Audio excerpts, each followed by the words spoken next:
right, welcome back. KNL Sports Huddle, Cage Kiplinger, Logan Hubert, back for another episode for you guys as we will be doing our Week 1 NFL picks against the spread.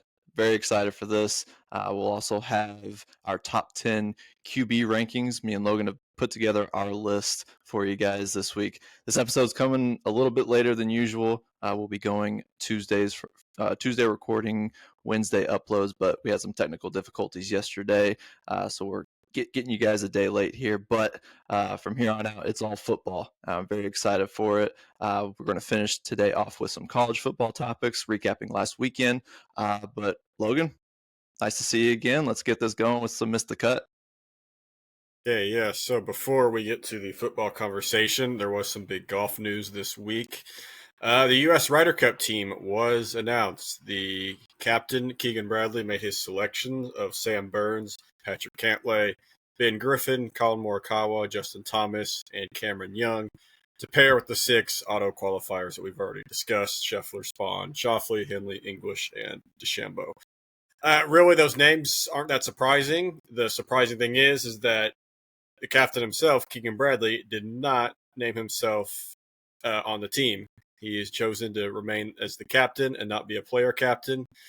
So once that was announced, none of these other names were really that surprising. You could debate if a couple of guys deserve to be on there, but I'm fine with this team, given that Bradley will not be playing. I was kind of 50-50 if I wanted him to play or not. I think Keegan himself was, because he said it was the hardest decision of his life on deciding if he was going to be a player captain or not. But this is what it'll be, and this is the Team USA that we will be seeing in a couple weeks. And the other news, big news earlier, was the Cowboys made a big trade to the Packers, where the Cowboys sent off their star pass rusher Micah Parsons to the Packers for 2 first-round picks and defensive tackle Kenny Clark. Yeah, Mike has kind of been in the news for a while here recently. The situation hasn't been great in Dallas, but we've seen this before a lot of times, and usually the star signs their big contract right before the season. Well, that happened, except it wasn't with the Cowboys. It was with the Packers instead. The Parsons and Green Bay agreed to a $188 million deal.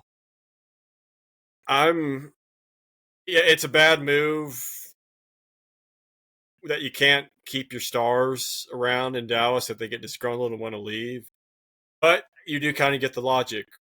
They weren't going to win anything with Micah. He wanted out. If he stayed on the team, he could have been a possible headache.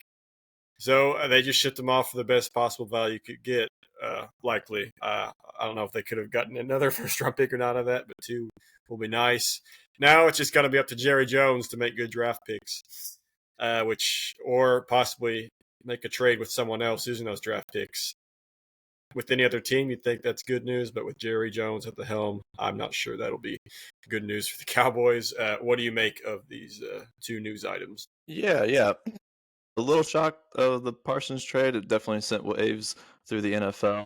I think both sides end up benefiting from this, hopefully. The first-round draft picks set up the Cowboys for the future, as well as being able to help with being able to stop the run with that defensive tackle and Kenny Clark, which they've been awful at. The Cowboys are one of the worst teams at stopping the run. That's perfectly describing it. Theoretically, both teams should win from the straight going down the road. Right. Theoretically, now if they make the right decisions.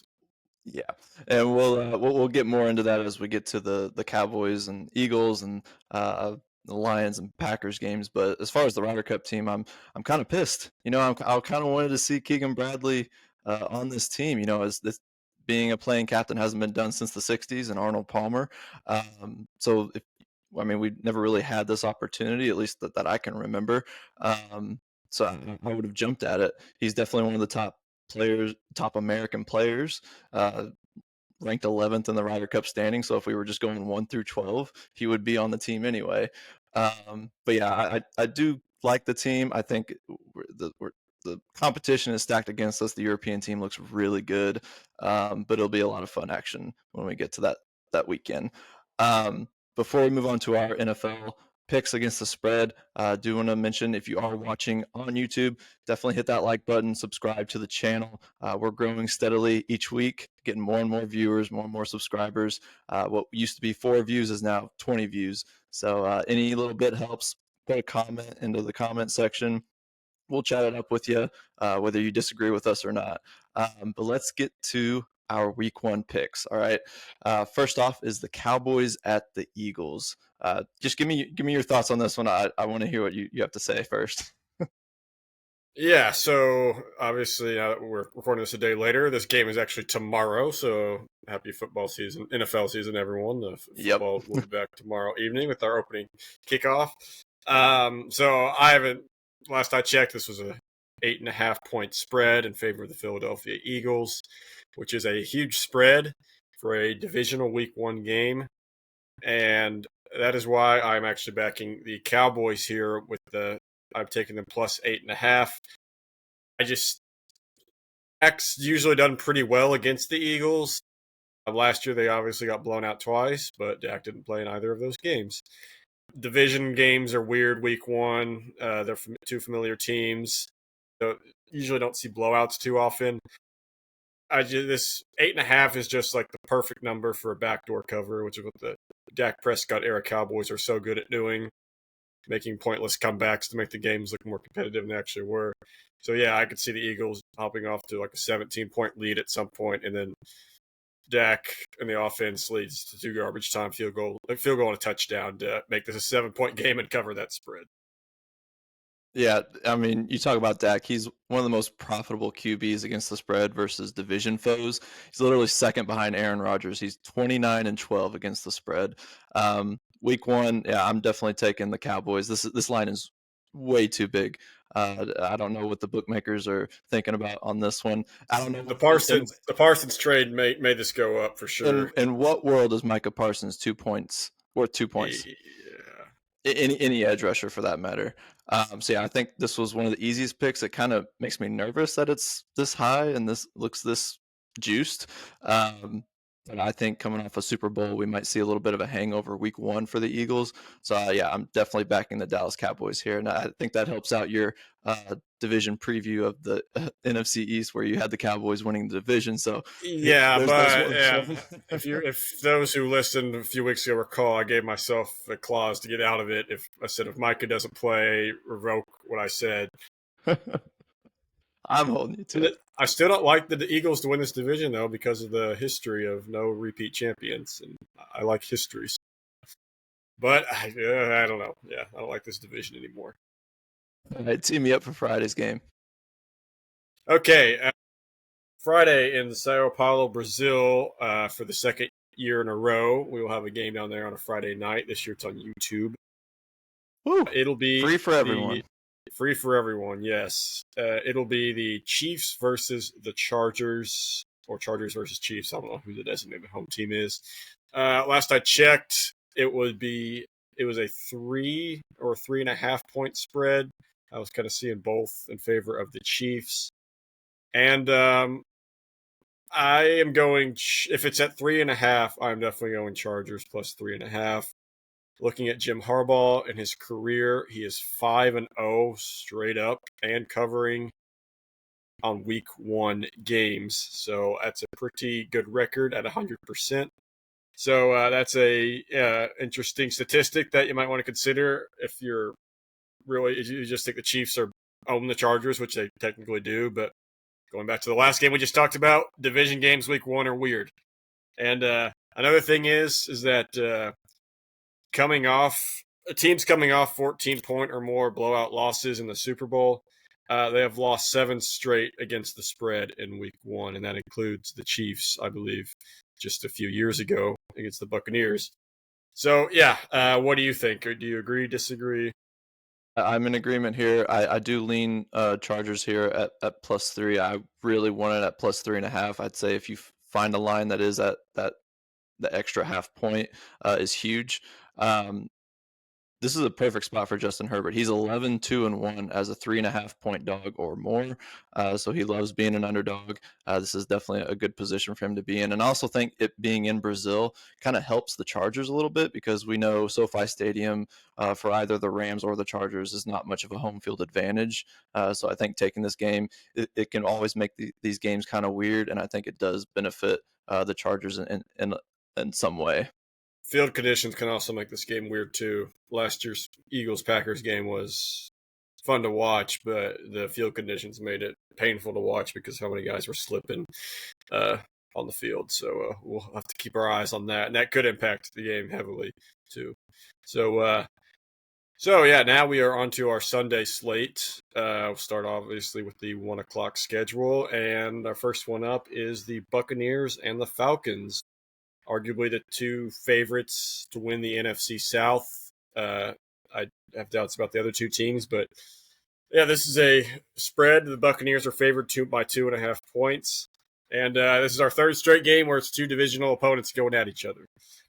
Difference here is that the Falcons are a home underdog, and going back to 2012, Week 1 divisional home underdogs are 18-4 against the spread. So that's a pretty good record. That is why I am backing Falcons plus 2.5. Also, if you recall, even though the Buccaneers won the division last year, the Falcons did beat them twice. So these two teams are definitely very close to each other, and I just think that home element for Atlanta helps here. Yeah, I'm going to have to disagree with you on this one because I think this line's way too small in favor of Tampa Bay. I think this line should be much higher. Tampa Bay's way too much disrespect on this team. It's Baker Mayfield. When we talk about our top 10 quarterbacks later, you might hear him on my list. Definitely one of the most talented in the league. I love the weapons he has around them. And I just don't know enough about Penix to really trust him in this spot. You mentioned the home divisional underdogs, and I definitely saw that stat too. We'll see more of that as we go along through the rest of these games. But you know, the big question will be: will Penix be protected? Because when he was on schedule, he was second behind Lamar in efficiency when he was on schedule. That means just being protected, staying in the pocket, having the time to throw. But when he got pushed out of the pocket, he really struggled. So I'm going to have to go with the team I think is going to win the division, and they're going to get off to a good start and get this win versus Atlanta. Moving on to Cincinnati and Cleveland, my Cincinnati Bengals. This is another one of those week 1 divisional home underdogs. Cleveland's plus 5.5 the last I saw. And just going back to that, I will favor that in this situation, mainly because of the way Joe Burrow and the Cincinnati Bengals team always get off to rough starts, slow starts. They figure it out later on down the line, but for some reason, out of the gates, they just don't have it with them. So this is, to me, an easy pick to go with Cleveland. I think with Myles Garrett and that defense can present a lot of problems, especially to this Cincinnati O-line that they're just trying to cover up with the talent that they have with Jamar Chase and T. Higgins. Yeah, there's a lot of statistics that are just absolutely screaming to take the Browns plus 5.5, and I'm just going to go along with them. Yeah, Joe Burrow in his career, he is 1-9, just straight up in weeks 1 and 2 games in his career, and 3-7 against the spread. And yeah, they're 5.5 point favorites on a road in a divisional game. It's like I'm going by exactly what I was talking about last time. Historically, I'm a big history guy, so I follow the historical trends. And yeah, this just tells me Browns plus 5.5. I also really like a veteran Joe Flacco against this Bengals defense. This Bengals defense is really bad. There might be improvement later in the year, but considering how bad they were last year, got a new coordinator, not too many new pieces. The new pieces they have, they're kind of unproven. You don't know So wait, about Shamar Stewart, and there's been drama yeah, with Trey Hendrickson. You don't know what kind of shape he's in for this game. exactly. Yeah. And I can just see a veteran like Flacco taking advantage of that. Now, if the Browns were playing one of the rookie quarterbacks, I would feel much more confident that the Bengals defense would be better. But in this game, it's screaming Browns plus 5.5. So yeah, now moving on to the Dolphins and Colts. I believe it's still Colts minus 1.5. It's been like this since I believe since it opened like months ago. Yes, and I've looked at this line a lot. Like even when they announced the quarterback change and all the Tyreek drama, just if there's any fluctuation, even all the Dolphins injuries they've had in the secondary and stuff. But no, it's still Colts minus 1.5. And for me, this one might be the easiest bet. It might even be easier than the last one. Uh, Colts fans, including myself, know that they have not won a Week 1 game since 2013. They've looked really bad in Week 1 games. I mean, they've played some really good teams. They've played them close in Week 1, so not all of them are just bad losses, but they've also really played against some horrible teams. If you recall, the Jaguars went 1-15. Their only win was against the Colts in Week 1. Yeah, the Texans a couple of years ago when they were really bad, yeah, that ended up in a tie. So I guess this hasn't all been losses, but still, yeah. I mean, Colts haven't won a Week 1 game since 2013, and the Dolphins under Tua have been pretty good in Week 1 games. They're 4-0. Tua's 4-0 in Week 1 games in his career. That means they've won 4 in a row, so this would be 5 in a row. I still think the Colts will have a finish with a better record than the Dolphins. I think the Colts might be a better team than the Dolphins come the end of the year, but I mean, come on, Dolphins are going to win this game given given the Colts Week 1 history. So I will easily take Dolphins plus 1.5, and I'm shocked it hasn't moved. Me too. Me too. I'm surprised it hasn't moved, but you're not going to get me onto the Dolphin train. Not even for this game. I think whenever they made the move to Daniel Jones in favor of Richardson, that at least gives me some sort of hope that there's going to be some stability at that position, at least for this one game. Um, their secondary is bad, but they've made some deals in the off season. I just think they're due. I hate to say that. I just think Indianapolis is due for a win, and I just cannot get on board with anything with the Miami Dolphins. Anyone who watched our AFC's preview, I am not high on them at all. Tua could go down in this game, and I just don't want to be on the wrong side of that when that happens. So I will take Indy at minus 1.5. Win by field goal. That's good enough for me. Moving on to the Raiders and the Patriots. So this one's a very interesting one because New England at minus 2.5 favored in this one. Kind of feel like the hype train maybe is a little much in New England for Drake May and Mike Vrabel. Drake May was 1-9 last year, just record wise, as the starting QB, and you just don't know what you're going to get in this new season. But the Raiders do have Pete Carroll coming in at head coach, a consistent quarterback with Geno Smith, the new draft pick Ashton Genty coming in to stabilize the running game. So the Raiders are actually getting some value on this with the plus 2.5.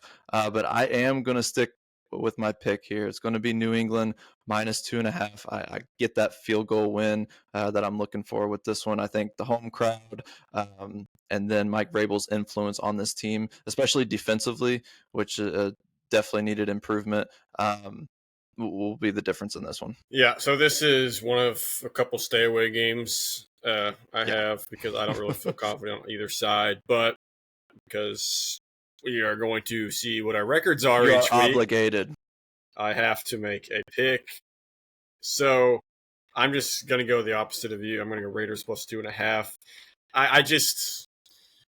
I think there's too much optimism right now, and you see this a lot every year. There's a team that comes in with a lot of optimism, and then they get a little bit of a humbling Week 1 by a veteran team. And I know the Raiders have new faces and stuff, but I mean their coach is Pete Carroll. That's a veteran NFL coach. Geno Smith is in his mid-30s. I could just I see this being a close game, but I see the Raiders. I could see the Raiders pulling this out, and I mean New England's going to we're not we're not going to be great right away with Drake May. It's going to take baby steps, but we'll see. We could still be better than the Raiders later in the year, but. Next game, Cardinals at Saints. So the Cardinals are 6.5 point road favorites. And I am in agreement with that. I'm going to go Cardinals minus 6.5.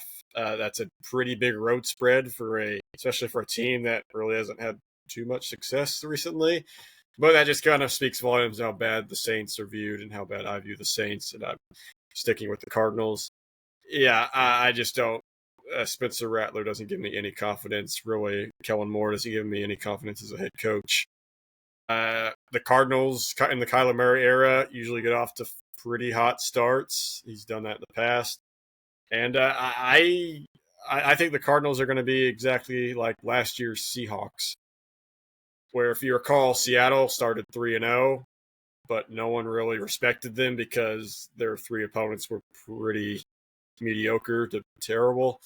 And that's kind of how the Cardinals schedule sets up for them, where they're definitely better than their first couple of opponents. And so, yeah, I could see the Cardinals getting off to a 2-0 start. I think they play the Panthers next week.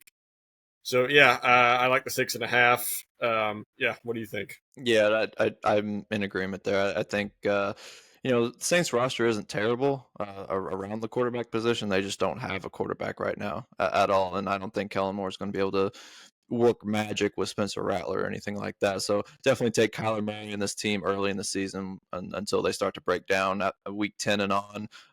Wouldn't take the Cardinals after that, but early on, I'll definitely have them on this spread. Give me the touchdown win. Steelers Jets. So Jets. So the Pittsburgh Steelers are favored. Last time I saw at -2.5, it was at 3 last week. So it has money has come in on the Jets side, and I'm in agreement there because Tomlin as a favorite on the road, he is not good. He hates being the favorite. He loves being the underdog. You get him as a home underdog, and he take that bet every time. But as a road favorite, it's the complete opposite. And I definitely went to 3 on the Jets. If it can go back up to 3, I'll definitely take it. Then I don't know if I'd take it at the 2.5, but to me, this game's going to mean a lot to Fields. I know it's kind of a revenge game twice over for this, with Rodgers coming in, being on the Jets last year, and Fields vice versa. But I think this one means a lot for Justin Fields, and I think with Aaron Glenn's, you know, his influence on this team, I think this team's going to be as good defensively as they have been. Going to give Rodgers some trouble. Yep, I'm going the opposite. I have the Steelers at -2.5. And I'm not even going to pull any numbers out. I just trust Rodgers and Tomlin over a first year head coach in Justin Fields and a dysfunctional organization with the New York Jets. That's frankly all there is to it. I actually keep liking the Steelers more and more as we get closer to the season. Maybe they'll prove me wrong. Maybe they won't be as Well, good. they'll But have a winning I record. yeah, I'm sure they'll. Yeah, I mean, I predicted they were going to go 9-8. But I think I just think Rodgers isn't going to go. I think Rodgers has enough pride in him where he's going to want to finish somewhat strong in his career. And what better way to do that than start week one against the team that many say, well, he obviously helped in the failure in the last 2 years. So, yeah, I'm going to go Steelers -2.5. And then next, we have another divisional game, I believe. It is the Giants at the Commanders. Commanders, are they still 6.5 point favorites last you checked? Last I saw was 5.5. It has been kind of moving between that 6.5, 5.5 Okay, range. On FanDuel, by the way, that's what we're getting our lines this is from. FanDuel. Yes. So 5.5, you get a little closer to stay away for me, but I'm at 6.5. I'm taking the Giants. Uh, and this is mostly to do. I mean, these two teams played each other last year with really bad quarterback play from the Giants, and it was a 3 point win for the. It was a 3 and a 5 point game. Well, I think these two teams are familiar with each other. Um, Expectations are high for the Commanders. If you recall, remember how great of a start Russell Wilson got to his Steelers tenure when he was put in. How they looked really good. I could see that happening with the Giants in this Week 1 game. I'm not after that because their schedule gets really tough after this. But divisional game, like I talked about, unpredictable things can happen. These two teams know each other, and I just think 6.5, maybe even 5.5, is too much. So comfortable with the Giants plus 6.5 or 5.5 in this situation. Anything lower than a no, but because I still think the Commanders will win. I think Commanders are going to win by a field goal or such, but 6.5 is just too much. Yeah, so I'm definitely in agreement with the Giants at the plus 5.5 or 6.5, either or. I'm actually going to double down on that and take them on the money line because I think week one, like you mentioned, Russell Wilson, he'll get off to a good start. I like this defense, and I think it's going to present a lot of problems for Jaden Daniels, who's he's a thin quarterback with a shaky O line. I know they tried to make some moves in the offseason for that, but I think coming off a historic season that he was able to pull off in Washington, getting them to the NFC Championship game, there's going to be a little bit of a hangover from that, I think, too, and a lot of expectations as well coming into this year. And I think week one, they're going to get just the surprise from the Giants here in week one. So I'm going to double down and say the Giants even win this game. Panthers, Jaguars, I mean, yeah, we when we talked about this yesterday, you said tens of people will watch this game. Yeah, I like Carolina in this position. At 3.5, you know, Jacksonville's favored at 3.5. Bryce Young, we mentioned it when we did our preview of the NFC South that he obviously had not had a great career start to his career, but then when he came back after the Andy Dalton accident, he went 7-2 against the spread to finish out the year. And I think he really showed us the potential that he had, and I think that's going to carry over into this new season. And right now, I just am not very high on Jacksonville. They have a new head coach that looked good when he had Baker, but Trevor Lawrence hasn't been the same since his injury, and I don't know that Cohen's going to make much of a difference with him. And I'm going to double down on the tens of people who watch this after the red zone news that came out today that you're going to have to pay for red zone, and that would be the only reason people would tune into that game. And now with that, I don't think many people are going to. I think there's going to be a boycott of red zone week, NFL red zone week one. Now that there's it's no longer 7 hours of commercial free football. So, but yeah, going to the game. Panthers, Jaguars. Jaguars are. Did you say you have them at 3 or 3.5? I had Jaguars at 3.5 Okay, because it moved off that key number of 3 that I so still like the important. Jaguars, and I agree with what you said about Bryce Young. I think the Panthers offense will look better. Unfortunately for the Panthers, I think their defense might be the worst unit in the league. So what that tells me is that the over is definitely in play for this game if you're into the over-under bets. But I just think the Jaguars offense is going to do really well in this week one matchup just because the Panthers defense is bad. And that's going to require Bryce Young and the Panthers offense to get in a shootout. And I think they'll score a lot of points, but it won't be enough to cover that 3.5. So I'm going to go Jaguars here. And now we move to our late afternoon slate. So our first game up is the Tennessee Titans at the Denver Broncos. The Broncos, I believe, are 7.5 point favorites. Is that still true? Yeah, that's what I'm It is seeing. still true. Okay. And so number one overall picks, that is what obviously Cam Ward was the number one pick in this past year's draft. They are 8-20 against the spread in their first ever career game. So that tells you easily that the Broncos are going to cover 7.5, and I do think they will, but I don't think this will be a blowout game. I could see this being a close game, and then just towards the end, you just see the Broncos are the better team. The Broncos just show them that they're the better team, and then they score another touchdown or field goal at the end to make this a 10-point game, and that's the final score. But I think the Titans are going to be improved. I think because there's no tape on Cam Ward. We don't know how good. Right. I mean, that helps, and that's one reason why there's always sophomore slumps with quarterbacks because now they have a whole season's worth of tape on these guys. So And defenses these are have a whole NFL offseason defenses, so have a whole they're gonna. offseason to figure them out. So yeah, 8-20 is not a good spread, but I don't see this being a blowout. And this isn't my most confident bet because I could see this being a touchdown game, where obviously that 7.5 in favor of the Titans. But I'm going to lean Broncos here.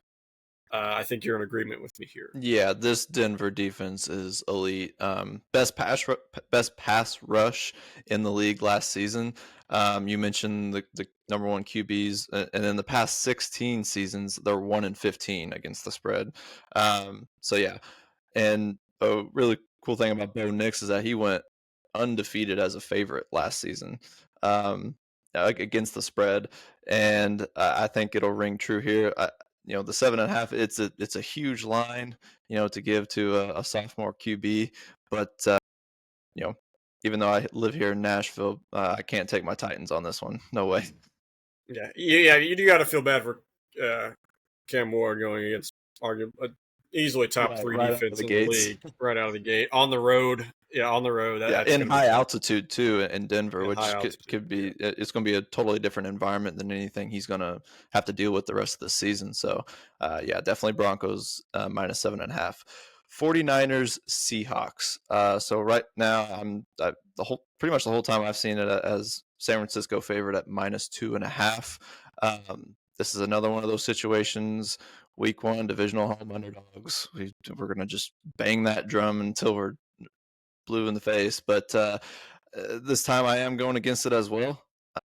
San Francisco minus 2.5. We've talked about it in our NFC West preview that we're both pretty high on this San Francisco 49ers team as we had them as our Super Bowl pick. Um, yeah, I think going on the road, this will be a tough test with Seattle. But I think with the changes made to the Seahawks team with Sam Darnold now at QB, I can't trust it. Not the way I could if this was Geno Smith at QB for the Seahawks. So I'm taking San Fran here. Yeah, I'm not confident, but I am in agreement with you. Yeah, Two and a not one half. not one of my favorite. It's not a bet I'm gonna It's to because of make. the division road underdog stat. But hey, that has not been true 4 times since 2012, so maybe it'll be a Right. fifth time.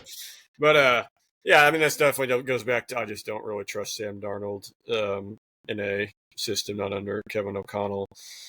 And I mean the 49ers have even when Geno was quarterback, they've won 3 straight at Seattle anyways, so they're looking for a fourth straight. So they played pretty well up in Lumen Field. So yeah, I'm gonna stick with the 49ers at minus 2.5. Like I said, not super confident, but that's what I'm going with. And then we still have 2 more, but this is, I believe, the main event Oh for yeah, the evening. this is the one. This is the one I'm ready for. Evening slate. We have the Detroit Lions at the Green Bay Packers. So yeah, Lions are 6-1 straight up, and 5-1-1 against the spread against the Packers in the last 7 matchups. And Jared Goff has a career record of 8 and Yes, 0. That I is wondered if you'd a mentioned that. Yep. 100% win total against the spread in week 1. Yes. Yes, and this kind of goes back to the what I was saying with Raiders and Patriots. There's just too many good vibes with the Packers right now. They're all excited with the Micah Parsons thing. For one, he might not even play, Right. and if he does, he might not be 100%. They said that he'll need an injection going into week one if he plays this Yeah, game. So. and two, the Lions have really had the Packers number here recently, even at Lambeau. So, and they're underdogs. So yeah, Lions plus 2.5. I'm pretty confident in.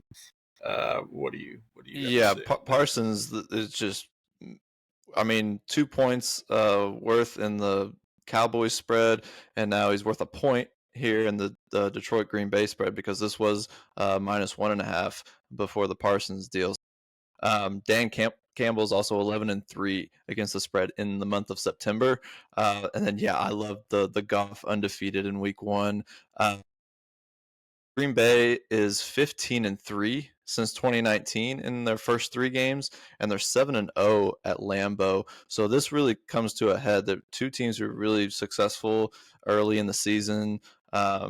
Definitely the Packers at home, but I have to go Detroit here. I think there's you mentioned when we did the NFC North preview that you'd have to imagine that the players on this roster and the rest of the coaching staff are sick of hearing about how bad they're going to be or how much of a regression they're going to have because their coordinators are gone. And I think they want to bust out of the gates with Aiden Hutchinson now healthy and ready to go. I think this is set up for a big time smackdown by the Detroit Lions here.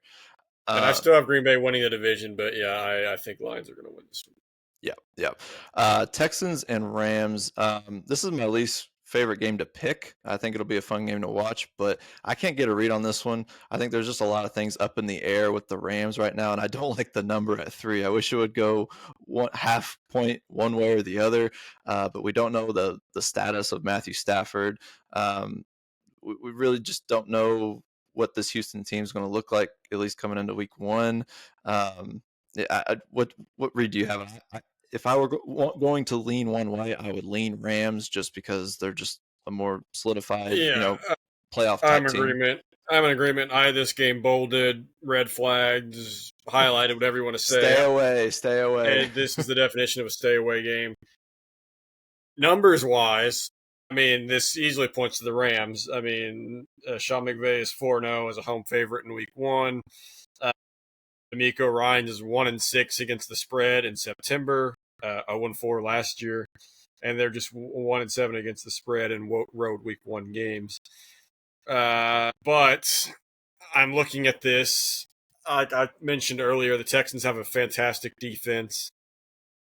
The Rams offense, yeah, I can't get a read if what's going on right there. Is Stafford going to be 100%? Um, I, and then the other side, the Texans O line's really bad, and the Rams have a good front 7, but their secondary is not very good. So we'll see just Stroud be able to throw it deep. Yeah, this is definitely a stay away game, but I had to pick. I actually did what you did. I am just going to go Rams -3.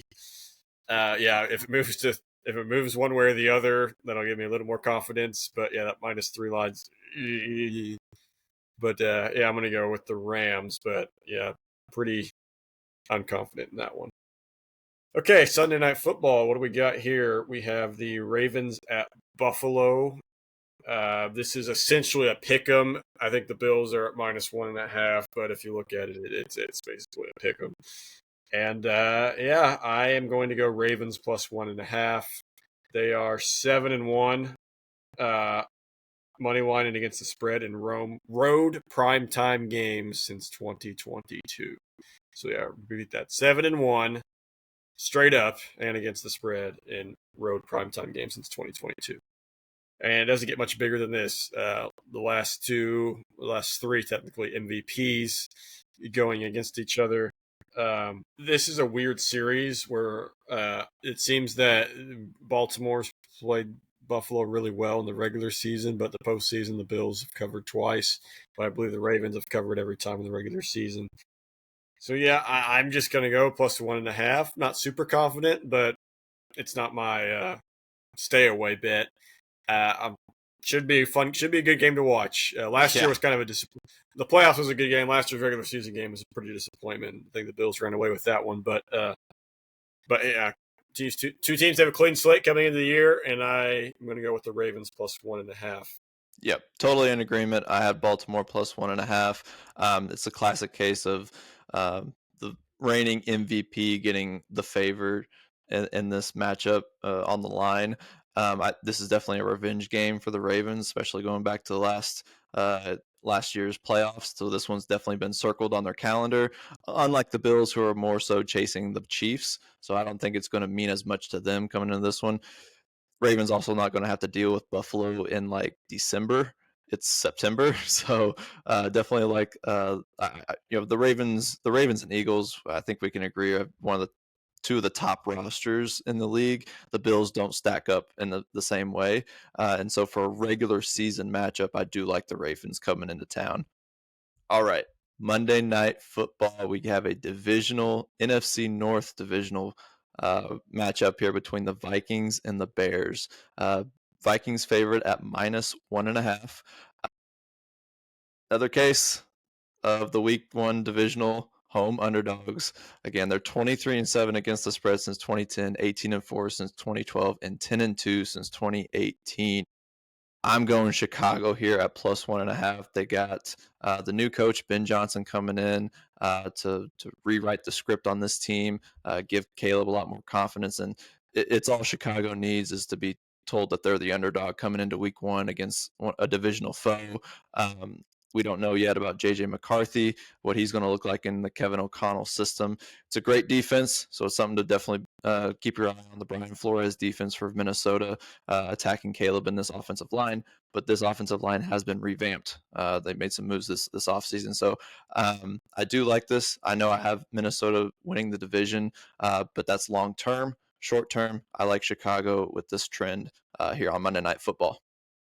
What's the over under at right now? I don't know.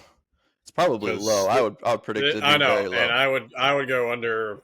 I don't even care how low it is. This is screams under because new quarterback JJ McCarthy going into Chicago, big divisional game. Bears have a pretty good defense against Caleb Williams, who I don't yet trust, against a very exotic defense that I could see just absolutely confusing him. And yeah, I could see a bunch of turnovers in this game. Ugly, looking ugly. But 44.5 is the point yeah, line. this will be like a 2017 game. So I could definitely go under here. But yeah, I'm in agreement. And this is just kind of summarize this whole talk we've had. And the only reason I'm going with this is because home division underdog. At this point, I think both these teams, later in the year, I think the Vikings will be clearly above the Bears. But at this point, with JJ McCarthy having no experience, I think both these teams are pretty close on the same level right now. So I'm going to go with the home division underdog and the Bears, taking them at +1.5. And there you have it. There's our picks for week one against the spread. You can fade us. You can agree with us on some of those picks. I'm sure we'll get a few of them wrong.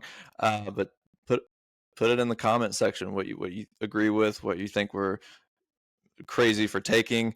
I'm sure I have a few, but we'll keep track of those. We'll keep track of our percentage against the spread here as we go through the rest of this season. But I'm just excited to watch some NFL football, ready for Sunday to get this thing going.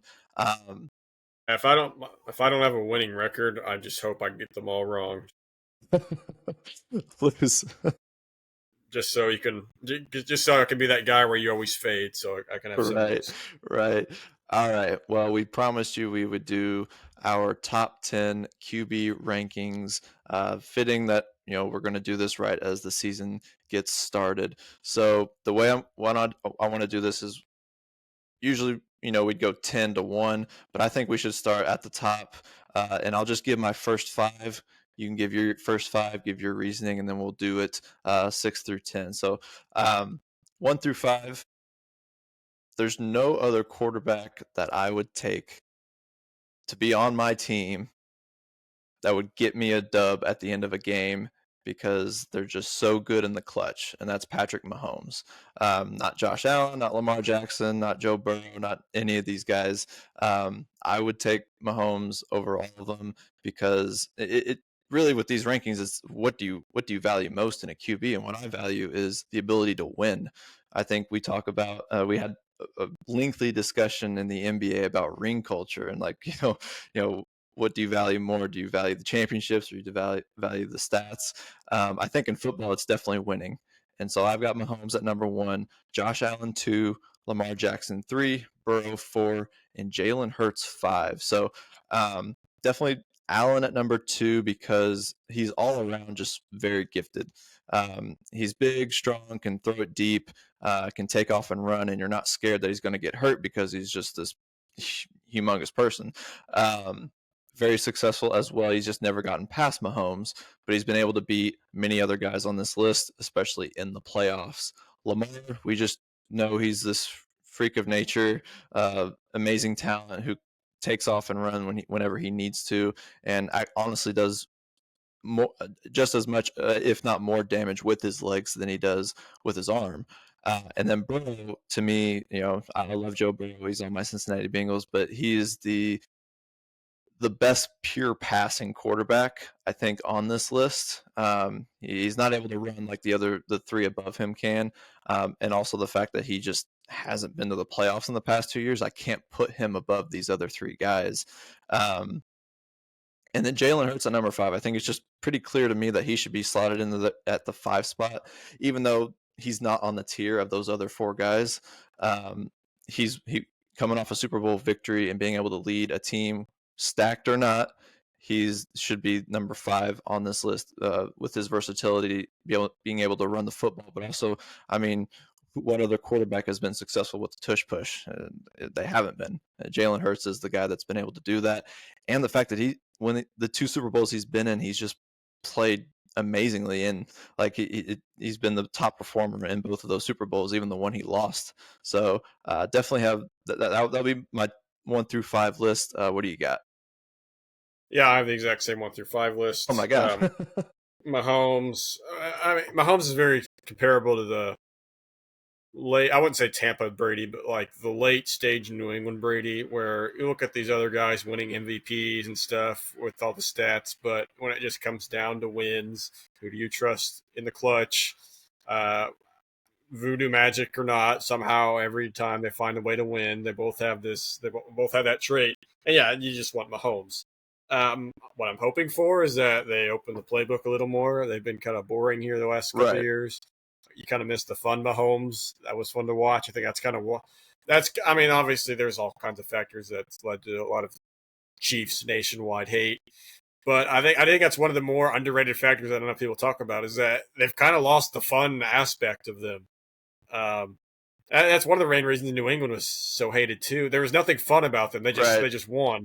Uh, Early Mahomes, yeah, they were fun to watch and that they won. So you kind of have to get back to that. But yeah, I'm a little more. I have Allen, Sue, Jackson 3, but anyone can easily convince me to go the other way around here.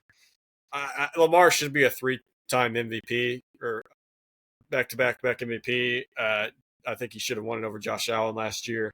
They're both very, very similar. Josh Allen's just been better in the playoffs. That's why I have him a hair above Lamar.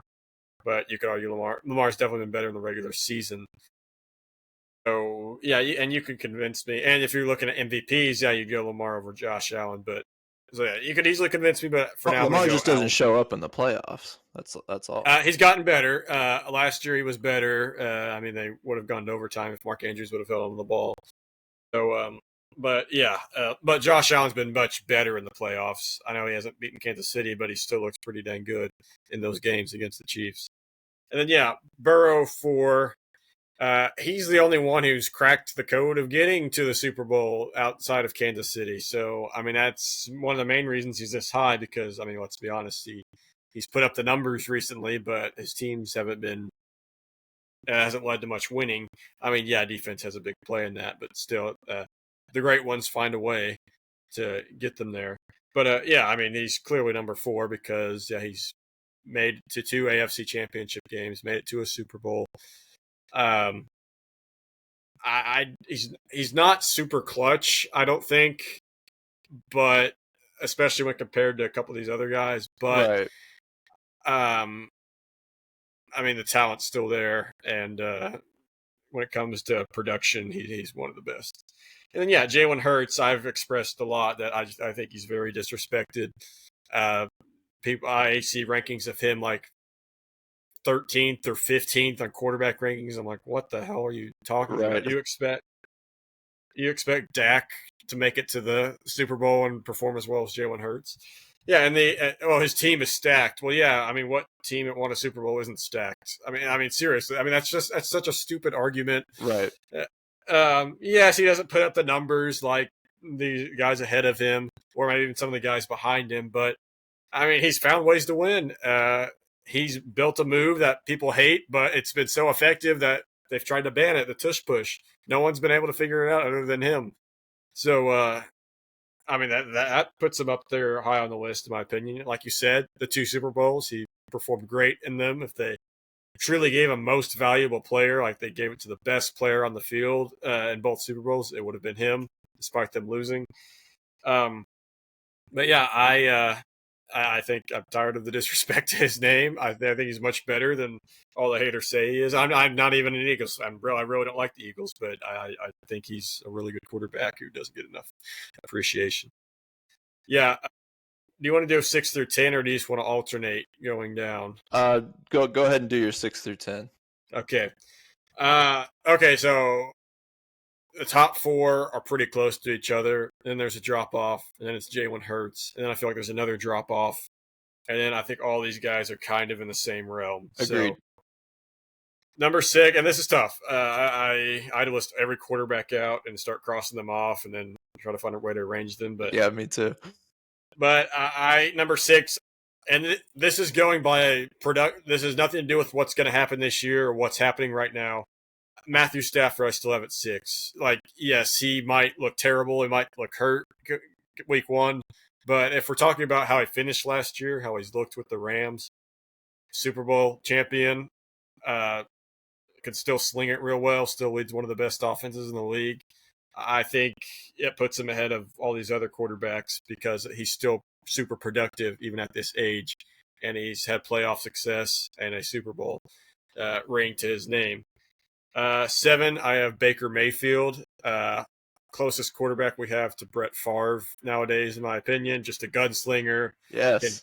get a lot of stats, throws a lot of picks, but he makes up with it because he throws a lot of touchdowns too. And it's really not talked about enough how the transition from Brady to Mayfield, like obviously Brady won a Super Bowl that first year, but after that year, the transition from Brady to Mayfield, they've played exactly the same this whole time. Actually, the worst year was one of Brady's years. Like, I mean, they've made the playoffs both times with Mayfield, and he deserves to get credit for that. So I have him at number seven.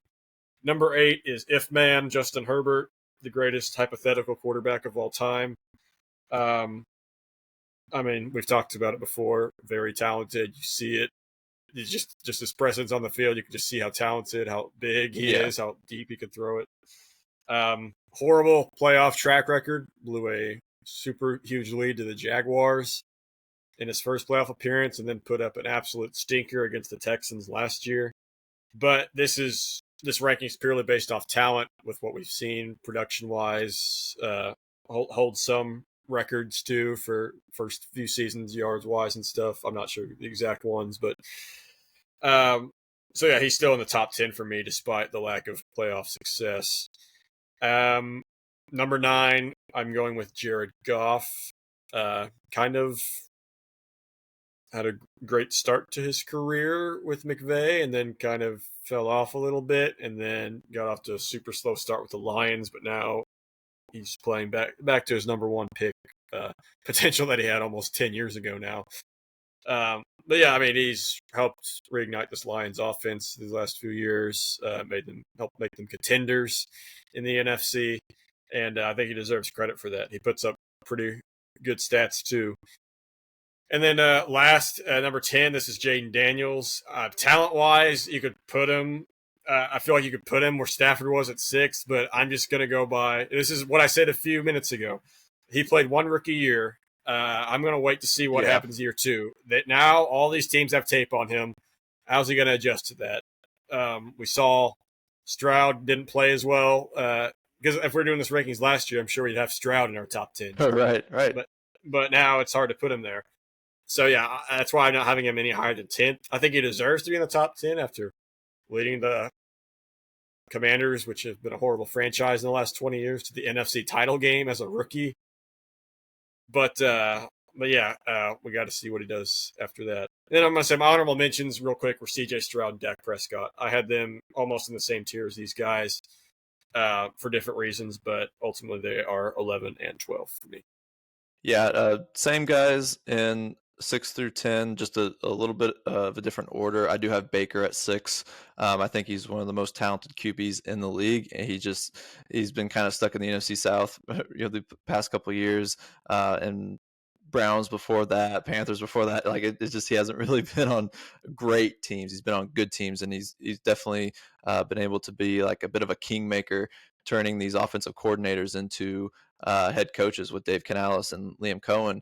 And so I really like his ability and the fact that in terms of touchdown passes, he's second behind Joe Burrow the past two seasons. He's almost played at that almost like an MVP level. He just doesn't get put up with the guys like Mahomes and Allen and Lamar and Burrow and guys like that. Seven, I do have Stafford. I put him behind Baker because of age. I just think at this point in time, I would pick Baker over Stafford. If it was 3 or 4 years ago, I would have said Stafford easily. With Goff, I have him at eight. I think he's just done. You mentioned it. He's reignited a dormant franchise, and he's done a lot of that right there at the QB position and putting up crazy stats. We'll see what happens without Ben Johnson as offensive coordinator, but at this moment in time, I would have him at 8, based off his performances these past couple of years. And then I debated between 9 and 10, Herbert and Daniels. I really wanted to put Daniels at 9 because of what he just did in the playoffs and what we know that Herbert has done in the playoffs. But I stayed true to what I was feeling with this, and I kept Herbert at 9 just because I know I have more tape on him. I have more, at least regular season wise, to know that he is uber talented. He definitely elevates a team that, their best receiver is Lad McConkey. Like that guy's more of a slot guy anyway. Like you're able to elevate a team, get them to double digit wins and to the playoffs. That's pretty impressive. And then once you get to the playoffs, yeah, you gotta show up. But at that point, you're playing really tough teams. And then yeah, I had Daniels at number 10. Almost left him off the list just because I wanted to see another year, but I couldn't leave anybody. Honorable mentions are guys like Brock Purdy, Dak Prescott, Bo Nix, and definitely C.J. Stroud. That was kind of the group I was looking at, and I couldn't not put Daniels based on being able to carry a franchise that had been awful for so many years to the NFC Championship. So yeah, that's my top 10. That's our top 10. And put in the comment section if you guys disagree or agree with us. I'm sure we'll get some good comments on that, especially people who have a favorite team and their guy missed the cut. Um, I do want to finish off. I know we have a few minutes here with some college football topics. We did have our first week of college football. Definitely some fun games, some highly touted games that didn't exactly deliver in the way we thought they would. Definitely starting off with Texas at Ohio State. It was the top build, top 5 matchup, and the biggest surprise was that Arch Manning sucked. Straight up. A rough outing against a really tough defense in Ohio State. My Buckeyes, now led by defensive coordinator Matt Patricia, bringing in some NFL experience there. It was questionable what the defense was going to look like under him after Jim Knowles fled to Penn State. But the biggest story here is Arch Manning and the fact that didn't come out the gates quite that strong. He's a lot of hype over a guy who has barely played at the collegiate level, and he went 17 of 30 for 170 yards, 1 touchdown, 1 INT. But I don't know what your thoughts were on his performance. It just seemed like not only the stats, but just the throws. He felt like he was off balance. He was under pressure a lot. Never looked comfortable. He was throwing off his back foot, side arming throws, missing easy targets like little crossing routes, short routes that he was throwing up and behind a guy. But yeah, what were your thoughts on his performance in this game? Yeah, sometimes stats can be misleading, or you'll see a guy have a bad completion percentage or just not throw many yards. But then you watch the film, and you're like, okay, well, guys are dropping passes, no one's open. So Right. this is not one of those cases. He was missing all kinds of easy throws and stuff. The interception he threw, I didn't even mind. I was just happy to see him throw deep one time because Exactly. there was something weird. I don't even know if it was him or the play calling or what. I Well, thought it was also that play calling. I thought it was very conservative by yeah, Sark. yeah. So I was like, oh, you finally always tried something, but yeah, but even the short throws, yeah, he was off target with those and stuff. Finally, in the fourth quarter, he threw a couple really nice passes. Um, so we did see the potential there. But I mean, I'm not gonna call him a bust or just yet. For me, this is what needs to happen. So they got 3, I believe, very winnable games coming up. I'm sure he's going to play very well in that. I think their next big game is at Florida. If he doesn't play well in that game, like if he plays like how he did against Ohio State in that game, then I think it's time to really wave some red flags because that could be alarming. But I mean, this was his first career road start at Ohio State, probably the best defense in the country against a NFL caliber coordinator. I mean, yeah, I mean, of course he wasn't. I mean, he wasn't going to play very well. I mean, he played worse than he should have. He should have still hit easy throws, but his stats weren't going to be very good in that game. I felt like, and I still think Texas is a good team. I mean, heck, they only they held Ohio State to just 14 points, and one of those was just an incredible catch in the end zone by Ohio State.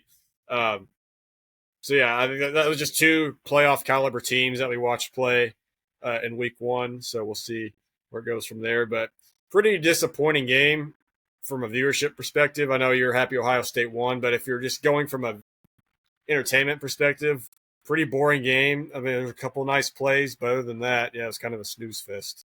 Yeah, and I just want to get to two more of these games that happened over the weekend. The first one is Bama. Shocking loss at Florida State. We know Florida State, went 2-10 last season. It looks like things are up. I was hoping things would be for that program, and it looks like it could be. But the pressure is definitely on Kalen DeBoer now, taking over for Nick Saban last year. Went 9-3. We gave him a little leeway, right? He's taking over for a legend. Now year two, and you're losing on the road to an unranked opponent. Only got some Bama fans getting a little stir crazy down in Tuscaloosa. The season opener win streak for Bama was snapped at 23, which started back in 2002.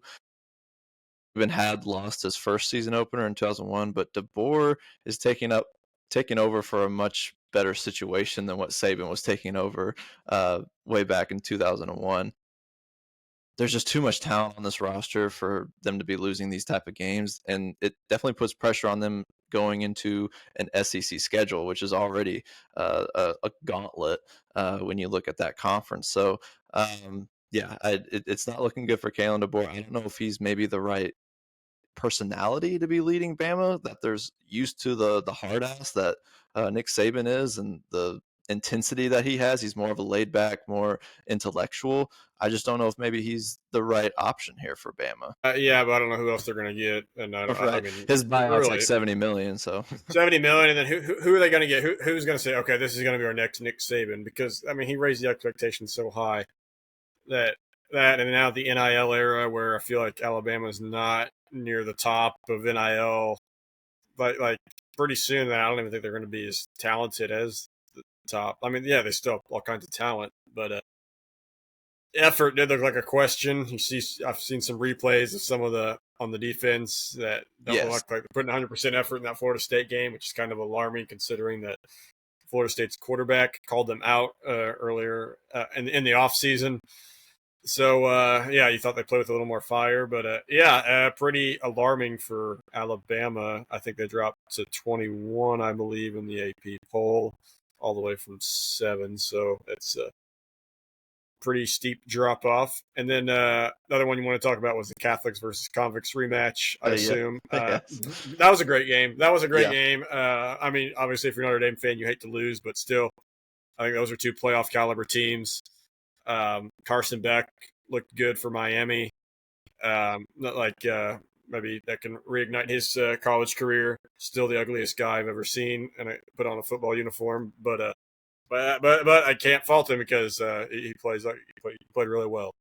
yeah. That was a fun game to watch. It was finally a game that felt like there was good defense. There was also good offense. We weren't treated to one or the other. One note of the LSU Clemson game, another top 10 matchup. Um, that was a lot. That was a lot of fun. A low scoring game, but again, I'm not impressed by Cade Klubnik. He gets a lot of hype every year, and I'm just not sure if he's worth it. LSU snaps their week one losing streak, and their defense looks like it's back. It looks like the LSU Tigers defense is definitely back and here to stay. Garrett Nussmeier, hopefully he puts up a good season. This LSU team, I remember, this was one that I was intrigued to watch this season. I think there's a lot of pressure on Brian Kelly, and to come into an ACC, into the battle of the Death Valleys, right? I always thought it was just LSU that had the Death Valley moniker, but I think they proved that there's holds true, and that I'm not Yeah, too. they proved me wrong. I had them lose. I didn't trust Brian Kelly in big game situations, but they went in there and looked like the better team. I was Yeah, really impressed. yeah, yeah. That was a fun one, and I'm not too worried about Clemson. They have an easy ACC schedule. They don't have to play Miami, so I would expect them to be right there at the end, competing for an ACC championship and getting into the playoff. But a tough loss for them at home to open the season. So we'll see how that affects them. Um, I got one more I want to get to. That's Bill Belichick's debut at North Carolina. It was, That was a great game. oh my goodness, good vibes to start. You mentioned when they got the first touchdown of the game, but man, did it go downhill from there. And they might be as irrelevant as ever in Chapel Hill, and the Chapel Bill era is not off to a good start. In 511 career games in the NFL, the most points a Bill Belichick team allowed was 47. One game in college, he allows 48 as the North Carolina head coach. The backup QB looked better than the guy they gave $4 million to, Gio Lopez. He came in and threw darts, went like 8 for 9, threw a touchdown pass. It was That great. guy couldn't even walk. That guy couldn't even walk a couple of years ago, or however long. Yeah. I know it's crazy, but the publicity, the hype around the Bill Belichick in North Carolina might have steamed, and it may not have the same ring to it that Dion had out in Colorado. Yeah, that was a good theme of week one, with starting with Arch and ending with Belichick. Guys getting way too much hype. You should have, realistically, you should have seen this. You should have seen both of them coming from a long ways away. Maybe not Belichick getting like destroyed, but definitely not dominating, or maybe I would have been upset if they would have won. I feel like I think TCU was definitely the better team, but still, you can't lose by 34. That was embarrassing. But we'll see what happens with the Belichick era. It's just weird. Like, even going into this, even before the hype, I'm like, the Belichick era. I mean, how long is it gonna last? He's like 73, 74. It's not like he's a spring chicken. Like what's like this isn't gonna be a long era. No. It was just a weird hire, in my opinion, from the get go. But hey, we got fans in the stands, so that was good. Fun atmosphere, fun weekend of college football. I think this weekend is going to be more NFL heavy because it's kind of a light weekend for college. The biggest game on the docket is the Saturday Night Football, ABC, Michigan at Oklahoma. We finally get to see what Bryce Underwood's made of at Michigan. So he'll have an SEC test going into Norman, Oklahoma. And I think Oklahoma's a lot better this year. They got John Mateer, the QB from Washington State. I think the defense is going to improve. I think the defense has been good, and it's just the offense that really needs to get things going. But should be a fun test, should be a fun game. But I think this weekend is going to be mainly watching NFL. We got the first game tomorrow. When everyone listens to this, it'll be tonight. But yeah, that'll wrap things up on a really fun episode of the KNL Sports Huddle. We'll be back next week, recapping in a fun way the NFL weekend. We'll do overreaction, underreaction to all the action in week one, and do our week two spread picks. But that's it for me. I'm Cage Kiplinger. That's Logan Hubert. See you next week.